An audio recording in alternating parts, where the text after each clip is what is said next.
Hello, good morning. Welcome to the Sunday Supplement. Coming up on today's show, Arsene Wenger. His farewell tour begins today. How will English football remember him after spending 22 years at Arsenal Football Club? It's another trophyless season for Tottenham. The special one has steered Manchester United into another FA Cup final. And we'll also reflect on Manchester City's season. They've been crowned Premier League champions for the first time under Pep Guardiola. Three winners with us this morning. Martin Samuel, he's the chief sports writer at the Mail. Rory Smith, he's making his debut. He's the chief soccer correspondent at the New York Times. And Jason Burt, he's the chief football correspondent at the Daily Telegraph. Morning to you guys. Good to see you. Good to see you too, Morning, Neil. Rory. Thanks for coming on. Don't forget to tweet the show at Sunday Sup.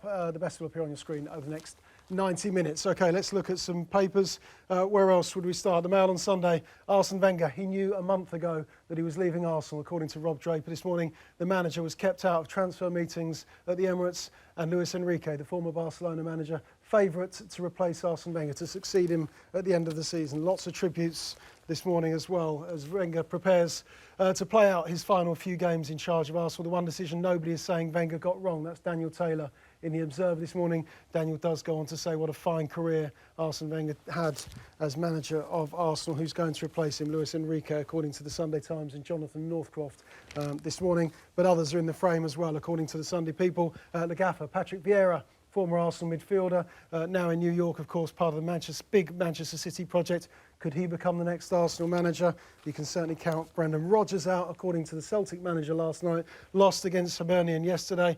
He's not leaving Celtic, though, to become the Arsenal manager. The Sunday Mirror with the same story about Patrick Vieira. Pep Guardiola believes he's ready to make the jump to become a Premier League manager. There was some football played yesterday, though.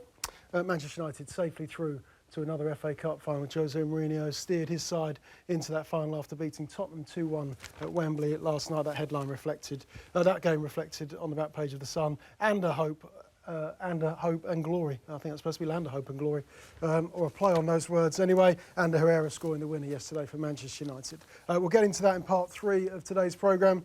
But where else would we start, Martin?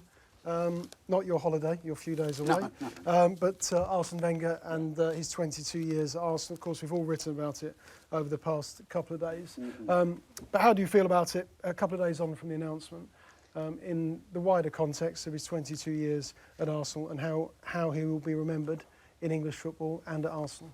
Well, he'll be remembered as a man who changed the club, and he'll be remembered as a man who changed a football culture in many ways. That once Wenger came to England, to English football was never the same again, and there won't be many managers that you can say that, or there won't be many people, the players, or even you can say that of. And there's obviously two acts in the career. There's the first act in which they are contending for titles every season. They're winning titles. They're in European finals. When they are the benchmark, and they're playing football in a way that remains the benchmark. It ends with the invincible season, really, even though they won the cup after that. But it ends with the invincible season. And even now, when you're watching Manchester City, and we're watching Manchester City this season, and they're fantastic, and they're trying to win every game, playing beautifully, and this massive ambition that they have.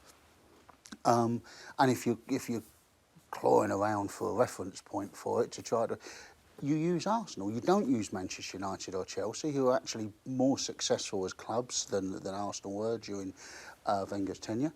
You use Arsene Wenger's Arsenal because they tried to win every game by playing more beautifully than the opposition, not just more effectively, more beautifully. And one of the things I can remember is a coach at a Premier League club saying that when he coaches the defence, that he says to them, right, so when the team if the opposition gets to the byline, I want you set up like this. This is what I want you there. I want you there. 36 matches out of 38, because if Arsenal get to the byline, they're not going to cross, because crossing is a little bit too harum-scarum for Arsenal. So they will come out to try to come in another way. So don't set up for a cross when Arsenal go to the byline. They're not going to cross. So they were absolutely unique in the way they played. And then there's the second half of the season where Wenger takes one for the team, basically, because They build the stadium. He hasn't got the same budget. The club, you know, every season when the fans were up in arms, the club would release something saying that he had £100 million to spend, which made the man look as if he was a lunatic, just sitting there, you know, not wanting to spend any money, which wasn't the case. But even then, if you look at it, he still keeps winning the FA Cup, and you know, and it's not enough, and it's not enough for the fans, and they're sixth at the moment, and that's not enough for the fans either, and they want more, and everyone can understand that. But you've only got to look at Mauricio Pochettino, who everyone thinks is fantastic. What would the Tottenham fans give to keep winning the FA Cup? Imagine what Pochettino's reputation would be now if he'd won, what is Wenger, 3 out of the last 4? Right, yeah, sorry. 3 out of the last 4. If Pochettino had won 3 out of the last 4 with that Tottenham team, he could barely be talked up more than he is at the moment. And that's what Wenger did, and it wasn't good enough. So we accept that, but he was a great manager. Yeah. Great manager. Rory, was this the time for Wenger to go? Is this the right time? It's the right time in the end. I think the right time for Wenger to go in hindsight was 2014. So he could go out with the bus parade, he could go out with the trophy, just before it all turned sour. I agree with Martin completely about the kind of the way you can divide Wenger's reign. I think the real underachievement in terms of the lead started in 2012, 2013. That was when they started to slip away from first title contention and then Champions League contention. And I think that's probably what's done for him is 2 years out of the Champions League, Arsenal were not set up for. At a time when they do have the resources to compete, you know, they signed Mesut Ozil for 42 million, they signed Sanchez for 35 million. They've put money into it. This isn't the Arsenal who were being abstemious and refusing to spend money. This is an Arsenal that will commit funds, and Wenger hasn't been able to deliver on that. So I think he probably has outstayed his welcome, but the way that we've seen in the last 48, 72 hours, that there's still been enough emotion in his farewell that it's maybe not quite at the end of the end, if you see what I mean. He's timed it as well as he could now, but 2 or 3 years ago maybe would have been a bit better. Jason, can you remember what your feelings were and what your thoughts were when Wenger was appointed as the Arsenal manager? I was on news then, actually. I was a news reporter, and there was lots of stories obviously around at the time. And yeah, I mean, there was the kind of famous Evening Standard headline, wasn't it, Arsene Who? And that was the general sense around. If you look at that appointment now, it wouldn't be so unusual. Then it was extraordinary. It was an amazing appointment, you know, from a French guy coming from Japan to take over one of the biggest clubs in England, and you could see the reaction around it. And yeah, I mean, it was left field to say the least. And then after that, there was a certain sort of alien element to it. It was almost like what he was doing was strange and something other than that actually happened in English football. And the problem was, I always felt the problem was, and Martin's right, and Rory as well, it is 2 parts to a career. But he never really, I don't think he sufficiently moved on from the first part in terms of his methodology. And I think, you know, you look at Ferguson, and one of the things he did do was reinvent the kind of the way he ran the club, and the people around him obviously changed his backroom staff, changed his coaching staff, was very bold in that at times. And moved away from the sort of day-to-day coaching in the way that Wenger just hasn't done so. He's still doing the same things over and over again. I think inevitably it becomes a bit stagnant because you talk to players, talk to people around it.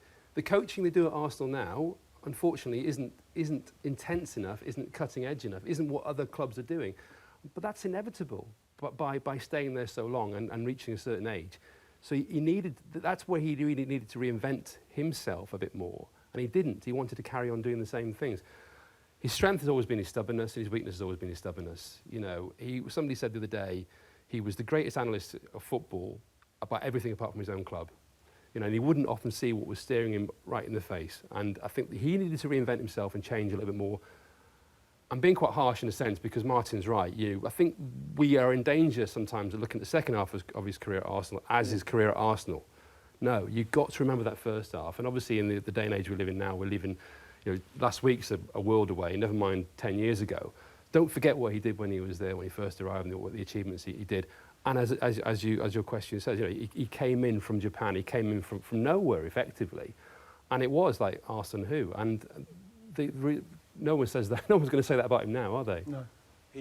He created a league and a culture, as Martin says, in which his initial appointment is impossible.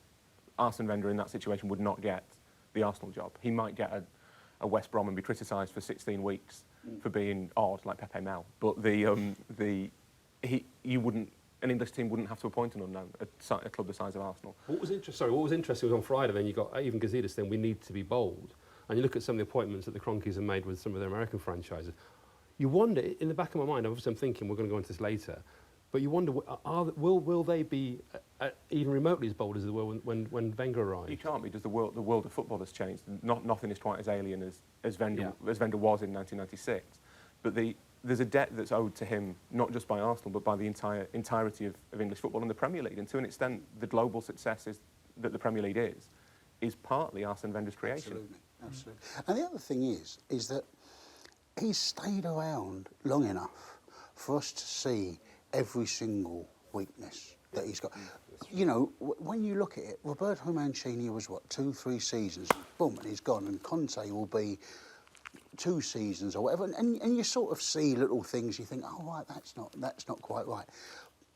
This man's done 22 years. So every single sort of flaw or foible or weakness he's got in anything, we have been allowed to see it as if he was a British manager. Yep. And that's unusual. Foreign managers don't tend to stay around that long. Everyone's talking about, oh, might Pep Guardiola do 4 years or whatever. This guy's done 22 years. So we know him and every mistake that he's made and every great thing he's done, but we know that as intimately as we know Kenny Dalglish or Alex Ferguson, or, you know, which is unusual. And I think that needs to be taken into account as well. That there's a lot of foreign managers that look like geniuses, but we only ever saw them for 2 seasons, and they put the trophy on the table. Right, I'm off and I'm on to the next one. He wasn't like that. He actually stayed here and let you see the good and the bad. What were the most spellbinding moments, guys, that you can remember over the years? Whether that's the Invincibles side, whether it's some of the FA Cup final performances. I mean, he did go on to win 7 of them. The run to the Champions League in 2006, or a special moment off the field. What are the real high points? That first team, I think, is over. The Invincibles is the greatest achievement, but the first team that just transformed everything. I think it was on the radio yesterday. Someone pointed out that the final goal of the '98 season was a Steve Bold through ball for Tony Adams. That was English football being reinvented in one game, in one move, and that team, I think, is overlooked a little bit because of the greater side. Because it takes from George Graham's defence, and everyone goes, oh, it's George Graham's defence. But also just the Invincibles were the Invincibles, and that's an incredible achievement. But that first team was the team that really kind of made you open your eyes and think there's something going on here that we've not seen before. Yeah. For me, it was when Henry was in his pomp, and there was that away game at Inter Milan where they destroyed Inter Milan 5-1. I was there for that, and you're thinking, whoa, this team is extraordinary. And I just started football writing around that time, and I remember, I think I went to Highbury, and they played, I think it's Charlton, I think they were playing Charlton, and Henry was unbelievable. And I was quite new to the job, and then halfway through the game I thought, oh my God, I've got to write about this. I kind of forgot about the aspect of my job. I was enjoying it so much and thinking, and that's really happened since. I'm just like watching the game thinking, oh my, I just want to watch this game. This is incredible watching these guys play. It was around that time, really, for me, that they were the greatest sort of team. Martin, can you balance his brilliant transfer dealings, certainly in the first half of his career, which we talked about, say, Nicholas Anelka, perhaps the greatest sign. Yeah, Petit, Vieira, obviously, Henry. We could talk about Fabregas, of course, going back to Barcelona eventually. But then, of course, on the other side of that is all the players that he sold, first off to Manchester City, and then, most recently, of course, Manchester United, Robin van Persie, going to United in 2012. He won the title with United in his first season. Alexis Sanchez, of course, leaving for Manchester United in January. Can we balance his record? Well, look, all of that stuff. Once they became a feeder club for other elite teams, then you can't. I can't see how you ever win the league if you solve somebody else's problem for you. Because it's not for them. Because it's not just that you weaken your own team. It's that Manchester United didn't have a 30-goal-a-season striker, so Arsenal solved that problem for them. And how do you then catch Manchester United? Because that was their problem. They didn't have the chance you had was that they didn't have a 30-goal-a-season striker. So that, but he always had. I interviewed him in 2009. I just looked at it after he went. I've got a transcript on there, it's about 6,500 words long. And that's when he's first starting to sell players to Manchester City. And he says, and his attitude was, well, they're going to buy them from somewhere. It doesn't, you know, this way we can do something else, we can go in a different direction. The money that they've got, they're going to buy a striker. So, you know, why not? If we think we can go in a different direction with a better striker or get someone else in, they can have Emmanuel Adebayor, but it didn't quite work out like that. It didn't. It, you know, it sounded good and strong and bold and cavalier, but in reality, you're solving it doesn't work. He made a similar comment when Abramovich first arrived at Chelsea. I remember we were at a briefing with him once, and he said, well, we were asking about the money, and he said, well, there's only so many good players you can buy. You know, they can only buy, you know, whatever it was for their team. And I was sitting there thinking, well, yes, you're right, but actually it didn't transpire like that, did it? Because, you know... They buy 11, you know, they've got a better team than exactly, yeah. But it's a typical sort of Wengerism in many ways. It sounded very logical, and it sounded to make an awful lot of sense. And you come away from the room nodding your head thinking, yeah, he's absolutely right. I mean, there's plenty of good players out there. You can buy, you know, Arsene can buy the next 11 or whatever. You're thinking, but actually no, because they're going to buy a better 11 than you. But, I can remember him explaining why the FA Cup didn't matter anymore, or not didn't matter anymore. That's not fair. But why it was a lesser tournament. Everyone regarded it as a lesser tournament. And he said, you know, because there's no European football. You know, it was an argument to do with the winners should go into the Champions League, and everyone's sort of writing it down and thinking, oh, this is very, very sensible. And you walked away and thinking, biggest match in the history of English football is probably Blackpool versus Bolton. The Matthews final, still talked about now over half a century later. No European football. No one even went into the European Cup Winners' Cup that day. That was just for the FA Cup. It existed as thinking, actually, that doesn't make that's not logical at all. He got caught out by circumstance, didn't he? That's the other thing. That's the other thing. And the timing of it was cruel because 2004, the Invincibles, is when Abramovich really gears up that. They had the big summer in 2003, but then Abramovich really gears up, gets Mourinho in, gets Ferreira and Carvalho and all those players. Absolutely. And then just as Arsenal coming out of that period of self-imposed austerity, Man City come along and throw the sovereign wealth of Qatar, of Abu Dhabi, at their squad. And Wenger, in both situations, was just starting to assert his dominance, and then something that he couldn't possibly control, and to an extent he created. The reason the Premier League was attractive to oil oligarchs and to Abu Dhabi was because of the international success, the internationalism that Wenger had inspired. He comes on and he couldn't compete with that, and that caught him out twice. How, Rory, will the fans feel about Arsene Wenger? And the supporters I'm talking about are those who have been the most vociferous, the most critical, the most demanding over the last few years. I was at West Brom, I think it was last season, wasn't it, when the plane flew overhead at the Hawthorns, demanding his dismissal, his resignation. How will those supporters feel when they file into the Emirates today? I can't speak for all Arsenal fans, but one of my closest friends is an Arsenal fan, a season ticket holder, who long ago was Wenger out, and he texted me the other day to say that he feels as though a weight has been lifted off his shoulders. And I think that's probably true for all of them, whether they wanted him out or not. I think the fact that the debate is over will probably be a real relief. Should those fans salute him today? Yes, absolutely. They've got what they wanted, so it's the decent thing to do. Yeah. But also, whether you wanted him gone or not, whether you thought the time was right, you can't deny what he did for Arsenal. So obviously you have to go in and applaud him, and he deserves a month-long valedictory tour, of course. And he'll get that, won't he? Just to finish off, Jason, what next for Arsene Wenger? When he leaves Arsenal at the end of this season, of course, he'll be lauded, he'll be celebrated, and rightly so, given his achievements over the last 22 years at Arsenal. But what will he do next?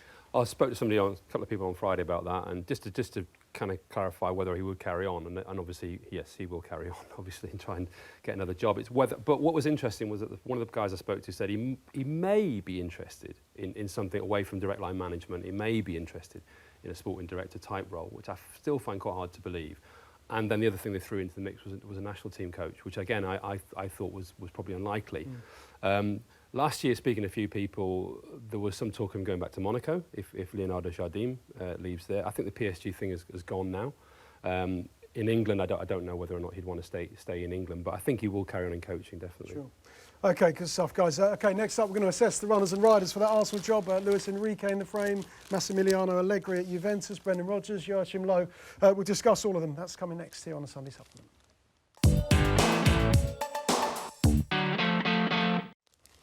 Okay, welcome back. Continuing our Arsenal theme this morning and our Arsenal chat, Rory. Arsenal need to appoint a new manager at some stage. Ivan Gazidis said it's not going to be an overnight process. It's going to take a little while. Lots of potential successors to the throne: Luis Enrique, Joachim Low, Allegri, Rodgers, Vieira, Carlo Ancelotti, among the 6 named in the Sunday Times this morning. What do you believe Arsenal need to do? David Moyes, got experience in these situations. Knows what to do. Get him in, give him 9 months, and then let somebody else replace him. I mean, he is available at the end of the season. Exactly, of course, cheap. Yes. No, I think I can understand why Gazidis has spoken about wanting to make a bold appointment, as Jason mentioned, someone young, someone to re-energise the squad, someone to kind of restore morale and purpose. Why does it have to be someone young? What does that? That's a really good question. Everyone assumes it has to be somebody. Yeah, because And what's young? Exactly. under 50, I think, is probably young for football managers, isn't it? So anyone who's not Poch is 46, and we still talk about him as being Is up young. and coming. Young Yeah, man. exactly. Yeah, Yeah. absolutely. But Klopp is 48, I think, isn't he? And he doesn't count as young anymore. So maybe it's 47. If you're taking your team to a Champions League final and won the Bundesliga with Borussia Dortmund, you've got experience. You Haven't shouldn't really be up and coming anymore, No. should you? No. I can see why they want someone with ideas, but I think the risk there is that if it doesn't work out, you then kind of deepen the sense of drift. So I do think there's a logic to say you go and get someone perhaps more along the lines of Ancelotti or Luis Enrique, who might serve as a sort of 2 to 3 year placeholder, stabilise the club a little bit, and then you go and get the Nagelsmann or the Tedesco, who's got the big ideas and who will be your manager for 5, 6, 7 years. You're not going to go from one long-lasting regime straight into another. It doesn't really work like that. So I think that might be a risky strategy, but it does seem to be the way they're going. Chase? What's interesting is the structure that's been put in around Arsenal now. I think, obviously, with the effectively a director of football, he wasn't allowed that title coming from Barcelona, head of recruitment from Borussia Dortmund, all these guys coming in. And that, to me, suggests, obviously, not only that Wenger was going, but clearly that they are thinking about maybe making the kind of appointment that is a little bit more left field or a little bit more bold, that they can insulate that person a little bit more around that. The danger now, I think the biggest danger now in modern football is it's a personality-based thing with football, with management. You've got to be a big character to almost like conduct yourself. And the media side of it is massive. You really got, when people talk about Manchester United, I think one of the issues around David Moyes wasn't just obviously that he didn't do particularly well in terms of working with the team and the club, but I think there was that kind of profile issue as well with him, and I think that becomes a big thing now. I think it's gone too far, actually. I think people worry about it too much, but certainly big clubs in particular think you need a big personality to sort of conduct yourself, carry yourself. Felt that with Pellegrino. Yeah, exactly. I think it's gone a little bit too far, and I still like the idea of somebody like a Nagelsmann or a Tedesco or somebody like that coming in, or even, let's throw it. I'm not saying, please don't say I'm saying Eddie Howe should be the next Arsenal manager, but somebody like that from within England, coming through, because that's what would have happened a few years ago. It would have been somebody like That's that. exactly the point Jonathan Northcroft makes this morning. It's his intro. Right. If this had been 20 years ago, you would scour. That's what would have Wouldn't happened. take too long to work out Eddie Howe or Sean Dyche. One of those two is your next manager. But I suspect, therefore, they'll go for somebody a little bit more tried and tested and a bigger personality and a bigger name. Luis Enrique, availability alone, it makes him obviously a clear candidate, and obviously Chelsea have looked at him, as we know. But there are a scree of managers out there. I think the good thing is they've given themselves a bit of time now to get on with it. It would have been terrible for them to have gone behind Wenger's back and it to have come out. And they couldn't let that happen, so they had to basically buy this time now to sort of give themselves a lead time from now until the end of the season. But if you're Luis Enrique, I think, is it two La Liga titles for Barcelona and the Champions League? Is he really going to want to get into an interview some sort of selection process? No. Isn't he just the man for the job? Offer it to him. That's a really good point. I'm not sure. I think there are certain managers. Somebody right in the day, they're going to start interviewing candidates next week. Well, I'm not sure Max Allegri is going to come over for an interview. Maybe Luis Enrique would. I think another issue is whether or not you're in the Champions League. I think some of those coaches can again sometimes be overblown in Champions League, but some of them really do think, if I'm not in the Champions League, I'm not coming. Well, I'm a Champions League manager. Allegri said that after the defeat, after Juve lost to Real Madrid, was that if he goes this summer, which is still an if, then it will be for a club that can offer him nights like that. And I presume that those nights don't happen on a Thursday. So and he's the outstanding candidate. He's the one who might be. A lot of them use, isn't it? And that's where they want to be. That's the environment they want to be in. They see themselves in that elite bracket. And if they drop below that, well, that's not for me. Doesn't matter how much money you throw at me. Yeah. Is there a clear definition here, Martin, who's actually going to make the appointment? Is Stan Kroenke going to rubber stamp this appointment? Is it Ivan Gazidis? Or is it the setup that Jason just talked about, of the various members of staff who've been brought in in different areas of the club to oversee transfer strategy. There's, of course, the head of football relations as well, who's been brought in from Barcelona, who's worked with Luis Enrique. For Stan Kroenke to make the appointment, you'd have to speak to somebody, so that could be one of the, unless he wants to do it with glove puppets. No, they've got a raft of new football-related executives that would serve, one presumes, as the brains trust. So they will identify, you know, Gazidis isn't a football man. Gazidis is a money guy. He will sort out the available money. That will then be transmitted to him in whatever way Kroenke chooses to do it, sign language or semaphore or something like that, and he will then know the money. And then the football brains trust acts on appointing the new manager. And as you know, the names are, unless they are going to go left field, unless they do decide, well, we are going to spearhead the next generation of young English managers, which none of us sees happening. It's that short list that you mentioned there of guns for hire, people who have managed at the high level in Europe, which is where Arsenal aspire to return into, certainly. So it's those sort of guys. Well, you sort of just mentioned the English coaches. What would someone like Eddie Howe or Sean Dyche have to do to have a shot at the Arsenal job these days, Martin? I really have no idea what you've got to do anymore, because what you used to have to do, and this idea where we actually analyse what getting Burnley to 7th really means, what sort of level of achievement that actually is, that seems to be gone now. It just seems to be gone. So I'm not trying to be clever. I'm not playing dumb to try to be clever about it or whatever. But Rafa Benitez got the Valencia job because he did stuff that was quite similar to Sean Dyche at Burnley with smaller Spanish clubs, and in the end a significant Spanish club, not one of the top two, but a significant Spanish club looked at that and went, well, this guy's doing something wonderful. But that doesn't happen in English football anymore. You know, you get the odd thing, the Manchester United, but that was purely to do with Ferguson. That was to do with them taking the advice of Alex Ferguson. Roy Hodgson got the Liverpool job, which didn't work out. Which didn't work out too well. Rodgers got the Liverpool job. Rodgers got the Liverpool job. That's probably a better comparison. Rodgers got the Liverpool job, and came as close as anyone's come in the last 20 years to winning the league. So, but I really don't know, because, and the other thing is, you don't know what they're looking for at Arsenal, because it's 22 years since they appointed a manager. So you can't go, oh, well, the last time they did it, they did this, because there's hardly anyone about from the last time they did it.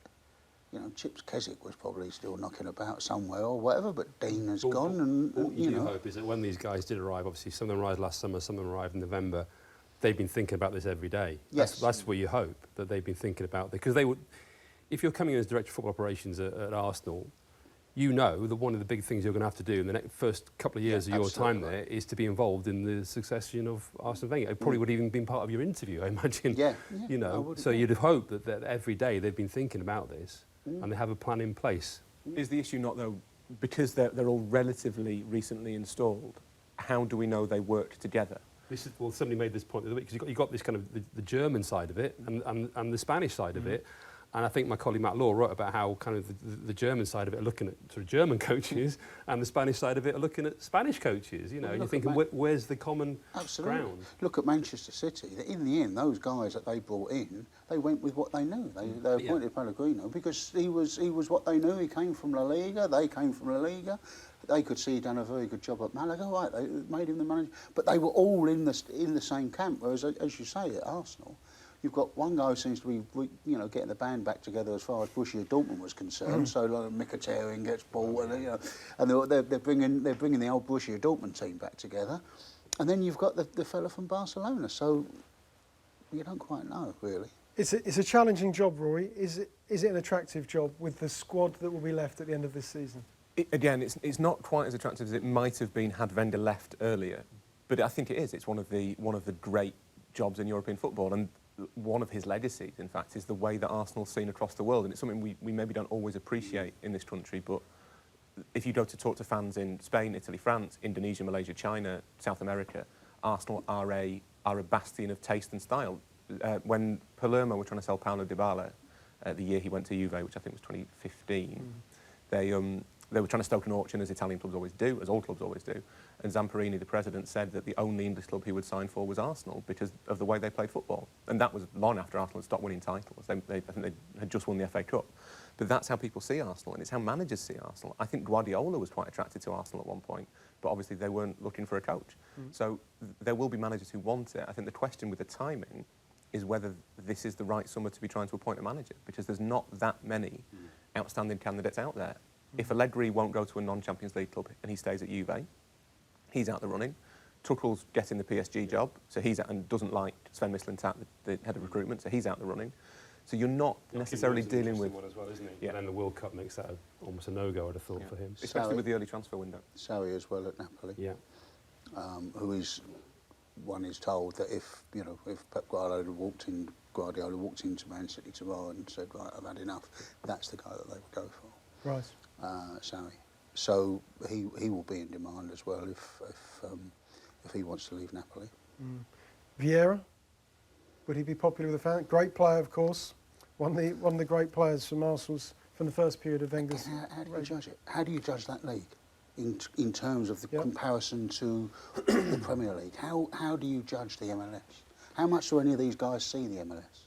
So with Vieira, it's quite interesting. A couple of years ago, they were talking about him at Manchester City as like a future Manchester City manager. The point that Martin just made, excuse me, if Guardiola goes, they turn to Sarri. Well, we'd have expected by now, if they really rated Vieira, that he would be the man who would take over from Guardiola. So maybe he's not quite ready yet to take a big job. And some of the papers saying today, obviously, that Guardiola is endorsing Vieira. It's slightly worrying me that take him. Yeah. Or also, you go into a club that could eventually rival you. You probably wouldn't think you'd basically necessarily recommend the best person. Well, the Arteta thing, I think, disappeared when there was that gigantic hole in front of the Manchester City bench for the entire second half against Liverpool. Because if you're going to, I think that was one of the most astonishing sights of the season, that once Guardiola was sent off, nobody stepped into the technical area throughout the entire second half. No one either felt empowered enough or was empowered enough to be him for the second half. And Arteta sitting just on the bench as the tie gradually fell away from City, you look at that and think, well, this is one of the guys that people say, oh, he could come back and he could run Arsenal. No, not at the moment. No. Okay. Brendan Rodgers, another name that's been mentioned as well, Rory. Should he get another chance? He should get another chance, but I don't think it should be with Arsenal at the moment. I think that he is too divisive a character, rightly or wrongly. Wherever you stand on him, everyone has preformed opinions on Brendan Rodgers, and that's not what Arsenal need at this point. They need someone who, even if they're more of an unknown, who the fans can unite behind. If you appoint Rodgers, there'll be a lot of fans who are immediately suspicious. Rodgers out, exactly. Flyovers, planes flying great over in news his for first aircraft match. operators, but I think it would be too divisive an appointment.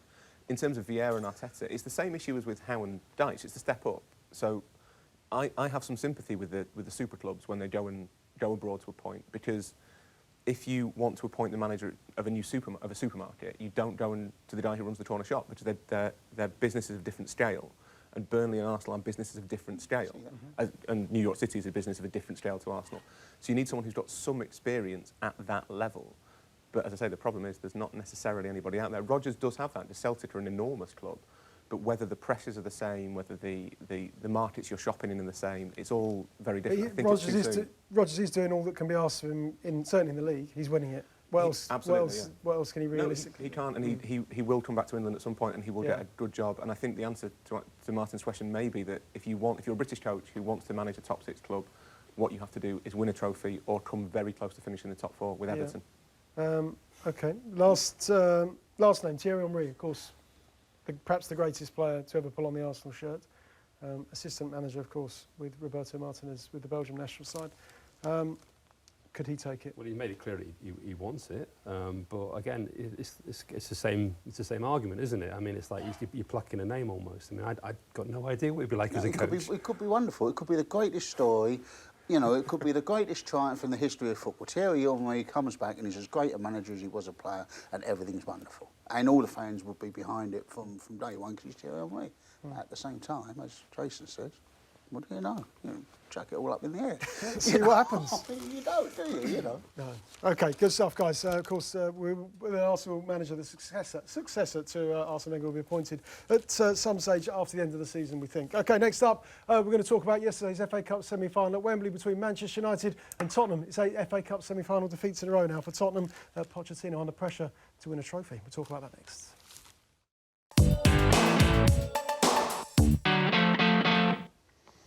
Welcome back. With us this morning, Martin Samuel, Rory Smith and Jason Burt. Let's just remind you what's in the papers. It's all Wenger, there's lots of Wenger. Back page of the Mail on Sunday this morning. Wenger knew a month ago that he was out of Arsenal. He was kept out of transfer meetings, and also Luis Enrique is the favourite to succeed Arsene Wenger. That's Rob Draper's story this morning in the Mail on Sunday. Sam Wallace's column, Sunday Telegraph, Ivan Gazidis, the chief executive. He's made the preparations, the right preparations for life beyond Arsene Wenger. Another tribute piece this morning from Daniel Taylor in The Observer. The one decision nobody is saying that Wenger got wrong, that decision to walk away from Arsenal at the end of the season. Who's getting the job? Le Gaffer, Patrick Vieira. That's the Sunday People's Take on events at the Emirates. The Sunday Express. Count me out, says Brendan Rodgers, and not just because Celtic lost yesterday against Hibernian. The Sunday Mirror, Vieira's Pep Guardiola saying Vieira is ready for the job. But this is the story we're coming on to now. The superhero, Ander Herrera, scoring the winner yesterday for Manchester United in the FA Cup semi-final. Rory, you were there yesterday at Wembley to see Manchester United beat Tottenham 2-1. What for you is the biggest story? Manchester United back in yet another FA Cup final, this time under Jose Mourinho, or Pochettino, his record, 4 years without a trophy at Tottenham, and 8 successive FA Cup semi-final defeats under various managers? Well, as in so many things in life, I'll take my lead from Jesse Lingard, who said that Manchester United as a club is about trophies and finals. So we should take that as normal for United that they've reached another final. They were very impressive. They controlled the game for 70 minutes. They executed Mourinho's plan perfectly. It wasn't an especially pretty plan, but it was a good one, and you can't argue with the result. So to me, I think that it felt like a Tottenham story day. If you have to pick, as we do, it felt like the story was Tottenham not necessarily losing the 8th consecutive semi-final, because that dates back about 46 managers to 1993, and it does speak, I guess, of a continued inability to make that final step. But it did feel like just from Pochettino's reaction, actually, for a man who'd talked down the FA Cup for so long, the frustration, the disappointment, the fact that he kept kind of mentioning that Spurs had to continue in a certain direction with or without him, which is the first time I've heard him say anything even remotely like that. What was your interpretation of those words? Because he's created a story by saying that, but what was your interpretation? Well, he's created a story by saying it, and he said it more than once. So as a general rule, and I don't need to explain to any of you, the rule is if someone says something in a press conference, it might just be disappointment or frustration talking, a turn of phrase, or especially with a foreign manager who's not speaking their native language. If they say it more than once, you can assume they mean to say it. And he said it to both broadcasters, domestic and international, and then he said it again in the press conference. I think he's said it more than once in the press conference. So it's obviously something that's playing on his mind. It hadn't even occurred to me that Pochettino might leave Tottenham, but because he kept mentioning it, you kind of have to think about it. You don't really have a choice about that. You wonder whether maybe he is starting to wonder whether he might have to move himself to take that final step. It may just have been how upset he was at missing that chance, especially after they started so well. But it was a jarring thing to hear. It made one of those moments in a press conference that made your ears prick up a little bit. What do they need to do to get across the line, Jason? And I think they have reached the final, of course. Carling Cup final, his first season, wasn't it? Against, and I think against Chelsea.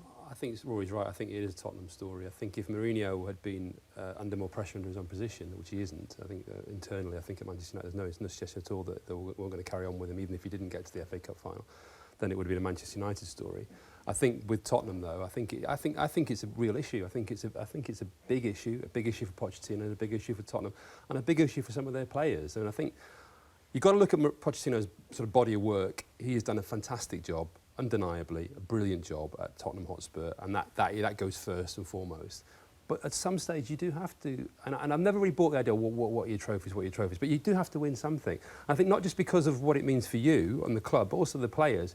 I think some of those players are a little bit frustrated with it now. They're getting a little bit like, where are we actually sort of going here? Where is the sort of direction of travel in terms of my career as well as just the club? And obviously the club is going in the right direction, fantastic stadium opening, a Champions League club, consolidating that position. They have moved to another level, but they've got to move to another level still. I was at the press conference on Thursday when Pochettino spoke ahead of the FA Cup semi-final, and he was again quite dismissive of the notion of winning a cup. And okay, we all understand what he's saying in terms of where he's taking the club and the bigger picture as the Premier League, the bigger picture as the Champions League. But you got this opportunity to win a trophy, a significant trophy. They don't come along very often, and they blew it. They absolutely blew it. That game was there to be won. They should have won it. They're a good enough team to win it. It doesn't matter where you talk about resources and money and whatever. They are a good enough team to have won that game yesterday, get into the FA Cup final, where they would have been the favourites. And I think the frustration is clear in the way he spoke, and he must feel it internally as well, because he can construct all these arguments, but you have to win something. You do have to win something eventually in your career. I think we overlook a little bit, Jason's right, but we do overlook a little bit the body of work he's put together at Tottenham and where Tottenham were. I think people are very complimentary about I think they are very complimentary, and his stock couldn't be higher, but the pressure on him to win a trophy 4 years in is absolutely fair enough, and it is the natural kind of next step, but it does, to an extent, disguise exactly where Spurs were when he first arrived and how far he's taken them. If you'd said to a Spurs fan in 2014, the day that Tim Sherwood invited Danny Grimsdale, the fan, onto the bench for the last game of the season, if you'd said that in the next 4 years they would reach one final, 2 FA Cup semi-finals, mount 2 genuine title challenges, admittedly that fell short, and beat Real Madrid and Borussia Dortmund in the Champions League, they would A, have taken it, and B, thought you were slightly weird. And that's what he's done. And that shouldn't be overlooked in terms of he does need something to hold up, but that's not a bad list of achievements. Make a case for him. Can you make a case against him? I wouldn't want to make a case against him. I just think that they did get to the quarterfinals of the Champions League before Pochettino arrived. Got their backsides handed to a high hat by Real Madrid when they did. But I mean, nevertheless, they did get there. They would have qualified for the Champions League another season, but for the fact that Chelsea win the most ridiculous Champions League, have the most ridiculous Champions League one you've ever seen. So there was a foundation there at Tottenham. It wasn't. If you see when it hadn't been 50 years of Tim Sherwood putting a punt on the bench or whatever, they had done a little bit more than that. He's done extraordinarily well. I just go back to the point about Arsene Wenger, and we're all talking about, it's such a shame that the last 10 years were, a disaster or whatever. When the man has won the FA Cup throughout the last 4 seasons, and you look at Pochettino, and if you're balancing the two out, Wenger's won the FA Cup the last 3 of the 4. And he's being talked of as if those last 10 years were the fallow years, the failure years, or whatever. So either it isn't that hard to win the FA Cup, or it is an achievement, and it is something worth going for. And I think it's very interesting. Before the match, Mourinho is given every opportunity to have a moan about Wembley, have a moan up about, it's Tottenham's home ground this season, and everyone's giving, they're looking for the Mourinho outburst, this is a conspiracy in the Football Association and everything. And he doesn't take it, won't take it. No, it's fine. I've lost matches at home, I've lost matches away in the Cup, I've lost finals at home, doesn't make a slight bit of difference. So he didn't give his players any excuse not to win yesterday. Contrast that with Pochettino, again playing down, it wouldn't change this club to win the FA Cup. Well, no, it wouldn't change it, but it would mean something. And we all know that the Champions League and the league are the biggest things, but Tottenham haven't won either of those since 1961, so why not try and win the FA Cup? I don't get it. You can flip it on its head, though, the Wenger argument, that he's won the FA Cup 3 out of the last 4 years, and the board still told him he had to go. Yeah, well, so no, that's Pochettino's argument is we play cup matches and no one turns up. So why am I suddenly meant to care about the FA Cup when we have to do cheap tickets, or we've got a half-empty stadium when we play in the FA Cup, and then everyone tells me it's so important? I get it, but I still think there's 5 trophies that you could possibly win. take the 2 European ones away, which might be one from outside the country, there's 3 trophies you can possibly win. They've got to be important. It's, you know, and Mourinho has never, ever lost the value of a trophy, whether it's the Charity Shield or whether it's the Super Cup or what. He never, ever loses the value of turning around and going, there we go, that's yours, thank you. Fantastic. His celebration when they won the Europa League, which everyone was dismissing, oh, it's a Mickey Mouse. Mourinho celebrated it like it was the World Cup because it's a trophy and it's what Manchester United are about. I'm totally with him on that. Does Pochettino put himself under enough pressure, do you think, to win trophies? Because he's lauded, everyone loves his football, no one doubts the mentality, his approach to the game, and we do enjoy watching Tottenham play when they're at their very, very best. But is he putting himself under enough pressure? Possibly not. That's a really good point. It's maybe, I don't know, it could speak to the fact that he comes from a culture in which domestic cups aren't that important, and there is a different attitude to all domestic cups pretty much everywhere except England. It's the only country where anyone really cares. If you know, Barcelona will not be having an open-top bus parade for winning the Copa del Rey last night. They looked pretty happy, though. They did look happy for Iniesta, but it's not the equivalent to the FA Cup. It doesn't have the same prestige. He maybe doesn't put himself under enough pressure, but I wonder, you know, whether that's kind of a facet of modern football, that because part of the reason the FA Cup doesn't matter to fans is because we've all spent the last 30 years saying how terrible it is and how little it matters to fans. We've as a football culture, media and fans together, and managers and players have created that problem. We've talked down the FA Cup, and this is what you get, a competition where you have to do reduced ticket prices.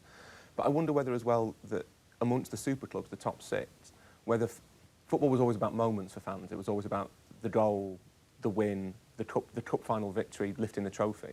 It's not about that anymore. It's about continued domination of the lead and swatting aside the lesser teams and not making any mistakes. And if you make a mistake, you've got to sack the manager.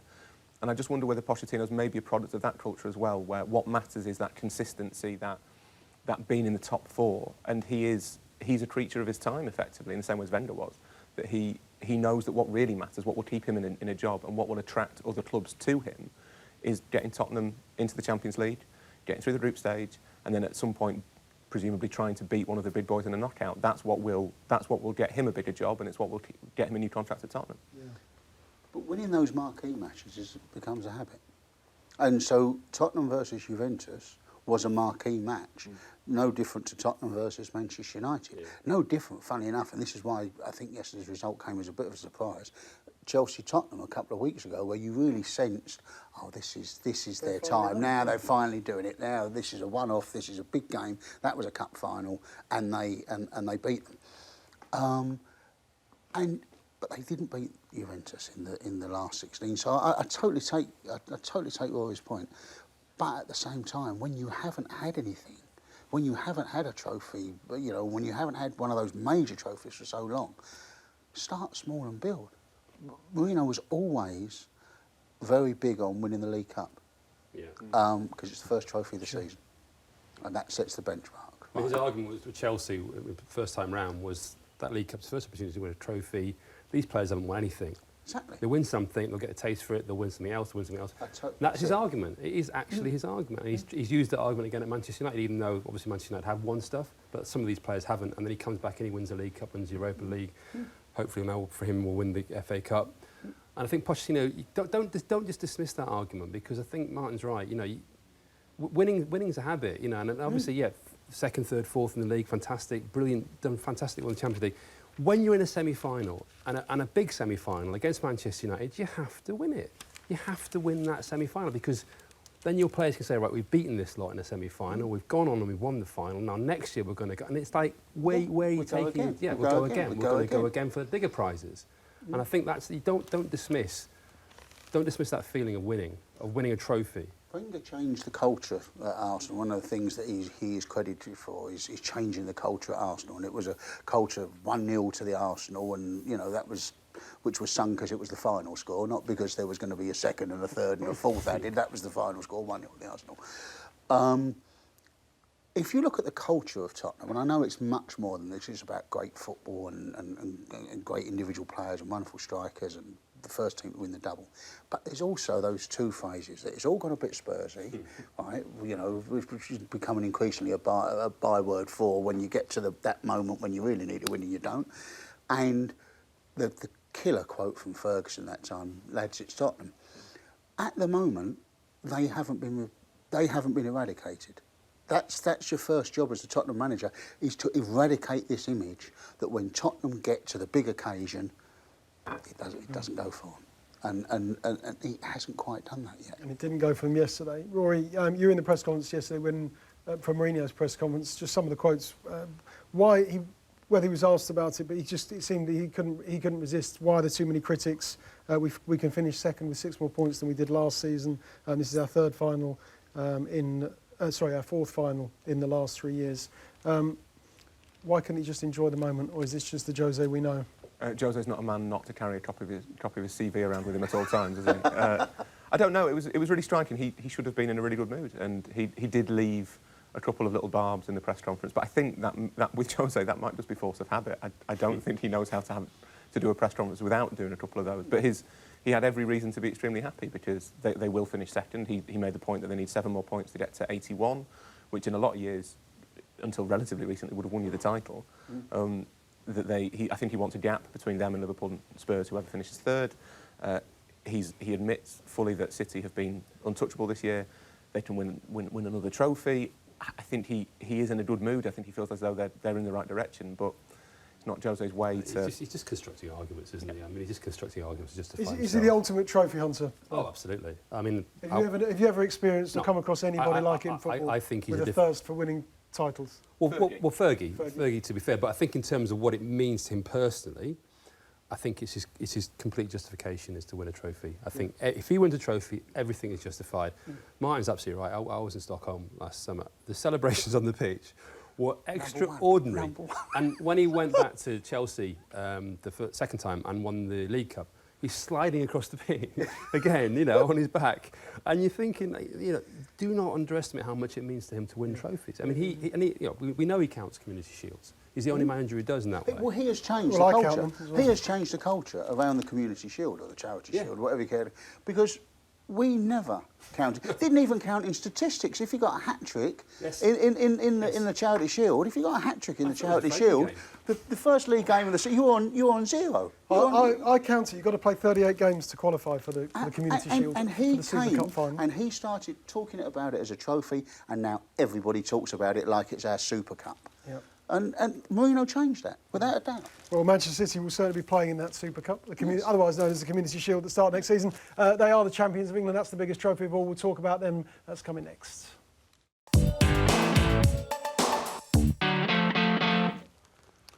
OK, welcome back. We're going to talk Manchester City now. It's our first opportunity to salute the champions at dawn of a blue era. That's the headline on Oliver Holt's piece in the Mail on Sunday. Various tributes around to Manchester City this morning as well. And we should start with our own as well, Jason, because they have been the exceptional side in the Premier League this season. But are they the outstanding Premier League side of an era?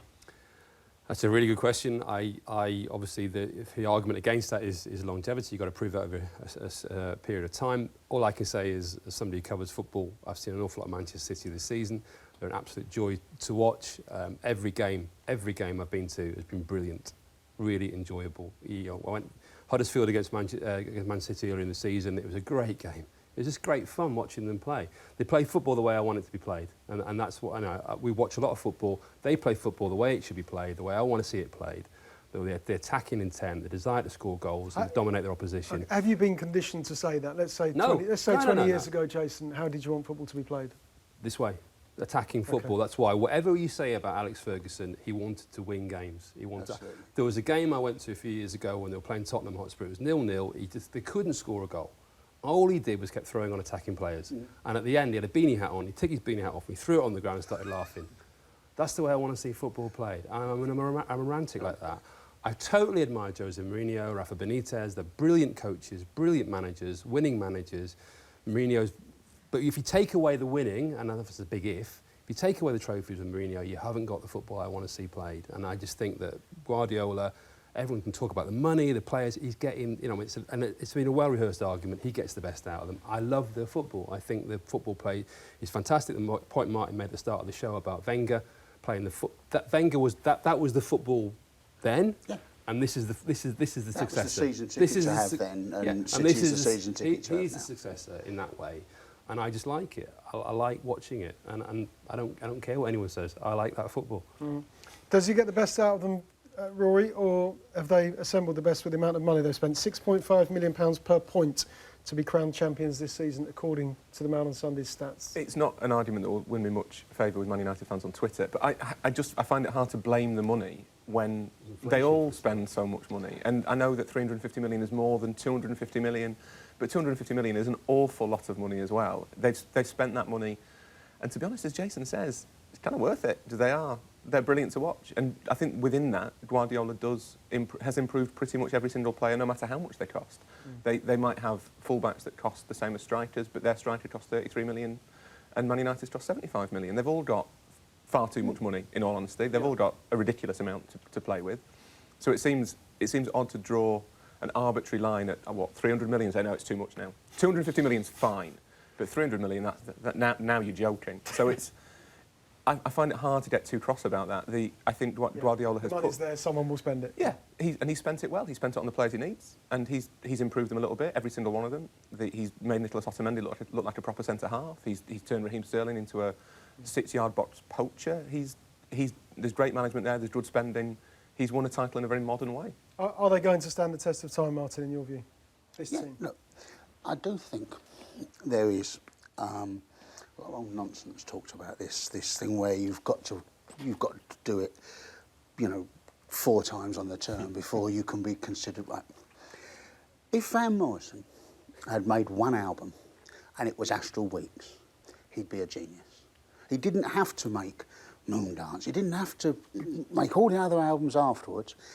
If it was just Astral Weeks and you put that on and it sounded like that and it sounded like nothing else you'd ever heard, he's a genius.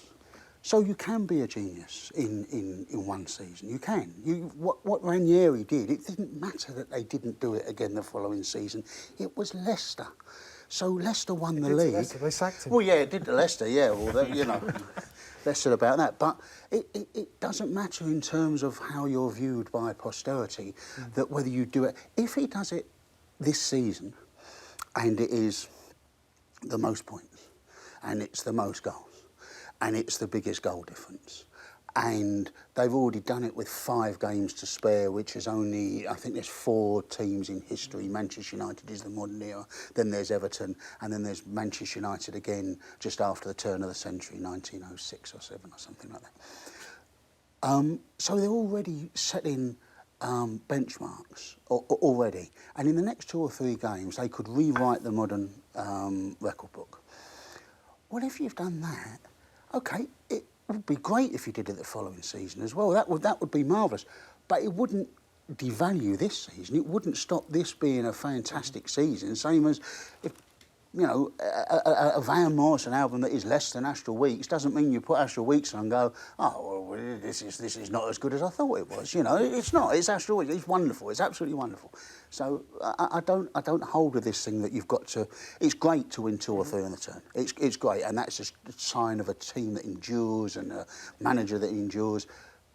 But you can be brilliant in one season as well.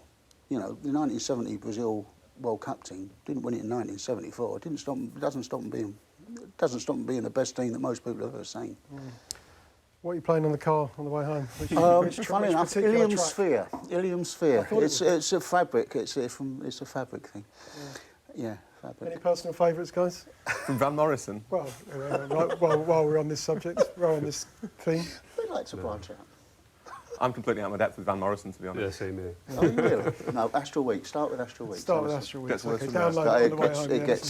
It gets worse from there, but it can never get as good. Yeah, obviously gets a lot of airtime in Martin's household. The European Cup is something that Pep's been talking about in the papers today. He says Manchester City aren't ready. They need to be serial champions. They need to get into the habit of winning title after title after title before they're ready to go and win the big one. Yeah. Is that right? I think the Champions League is an interesting one because I think they sort of targeted the last 4 this season. I think that's what big clubs tend to do. I'm talking to other clubs about this, and you can't guarantee you're going to win the Champions League. It is a cup competition.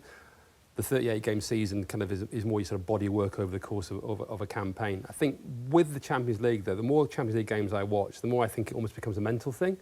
When I watched Paris Saint-Germain play Real Madrid earlier this season, you could just see mentally Real Madrid were going to beat them. The Paris Saint-Germain just couldn't cope mentally with the strength of Real Madrid, the mental strength, the desire to win those games. And I think perhaps Tottenham had that against Juventus, for example. You know, Juve just kind of like had that sort of strength of mind that they were going to win this game. I spoke to Max Allegri about it, and he said, we knew there would be a period of time in that game we would get the opportunity to win that game. And I think that comes through experience. I think City are a work in progress in that way. I think they've got the talent there, but I think it's almost like a mental strength they've got to develop to get... You know, put their hand up at this argument that you have to be a big club and you have to be serial champions and hundreds of titles behind you before you could do it. Mourinho. With Porto. Yeah. But exactly, no, and that can happen, obviously, and that could happen. But that wasn't a fluky run, was it? They were a different sort of team from Manchester City. It wasn't a fluky run. All the Paul Scholes probably should have knocked them out. It was a strange season, though. It was a strange season in the Champions. It was one of those years you get very occasionally in the Champions League where the really big teams. In 2003-04, it was AC Milan, it was Inter, as well as Real Madrid. Now it's Barca, Real Madrid, and Bayern. They're the three. Every so often you get those teams having a strange year. Porto benefited from that. It was Porto-Monaco in the final and Deportivo in the semis. It was an odd year. This year, were Deportivo, Porto, Monaco, Chelsea. Yeah, and this year was one of those years because Barca collapsed against Roma. Real are kind of cranking into the year, but they've not been brilliant all year. Bayern, we still don't really know because they've only played one difficult opponent this season, and PSG in the group stage. You've got Liverpool and Roma in the semi, so this might have been one of City's best chances because does next year Bayern, Real and Barca will probably all be better. So that is the gauge now for Guardiola's reign at City is not just can he retain the title, but can he get them into the last four? Yeah, sure. And Guardiola has been saying he'd sign up right now for a new contract if he was guaranteed to win a Premier League title next season. Of course, they'll certainly be in the hunt along with Manchester United and the rest of the usual suspects. OK, we will talk about the PFA Awards because that is this evening. We think Mo Salah will probably go on to win it. We'll also talk about Chelsea's FA Cup semi-final this afternoon and, of course, Liverpool's clash in the Champions League with Roma. That's all coming next.